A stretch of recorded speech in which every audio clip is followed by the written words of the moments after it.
Profil Henry Yosodiningrat, aktivis anti narkoba yang menjadi kuasa hukum Irjen Teddy Minahasa. Berikut profil dan rekam jejak Henry Yosodiningrat yang ditunjuk menjadi kuasa hukum Teddy Minahasa. Keputusan Henry Yosodiningrat menerima permintaan keluarga Irjen Teddy Minahasa untuk menjadi pengacara terkait kasus narkoba sang jenderal polisi mengejutkan publik.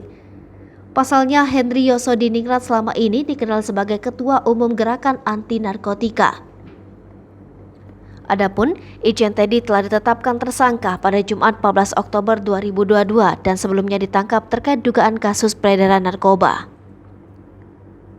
Henry menjelaskan sejak Irjen Teddy ditempatkan di tempat khusus di Provos Propam Polri, istri Teddy langsung mendatangi untuk meminta agar didampinginya.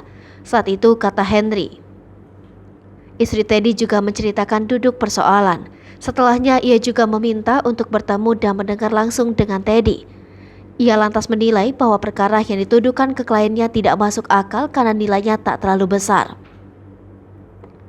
Terlebih menurut dia, Teddy juga bersumpah ia tidak terlibat perkara terkait narkoba itu.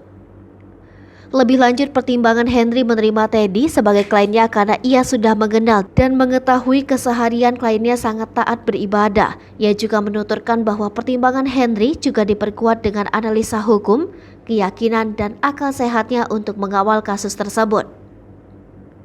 Sosok Henry Yosodiningrat. Henry Yosodiningrat merupakan mantan anggota DPR fraksi PDI Perjuangan dari daerah pemilihan Lampung II periode 2014 sampai 2019. Dikutip dari situs dpr.go.id, Henry Yosodiningrat lahir di Krui, Lampung Barat pada tanggal 1 April tahun 1954.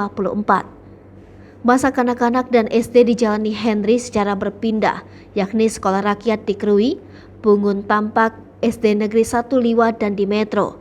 Henry merupakan alumni SMA Yayasan 17 Agustus Yogyakarta. Tahun 1976, Henry melanjutkan pendidikan di Fakultas Hukum Universitas Islam Indonesia Yogyakarta dan meraih gelar sarjana hukum tahun 1981. Henry ikut pula mendirikan Tim Pembela Demokrasi Indonesia yang menegakkan hak-hak politik Partai Demokrasi Indonesia yang diberangus rezim Orba. Saat mendirikan lembaga Granat, Henry kerap memasukkan nilai perjuangan dalam dimensi lain. Saat di bangku kuliah, ia pernah menjadi redaksi kepala majalah Keadilan Mahasiswa Fakultas Hukum Universitas Islam Indonesia Yogyakarta. Hai pemirsa Sri Popo TV, jangan lupa komen, like, dan subscribe, serta tonton terus berita-berita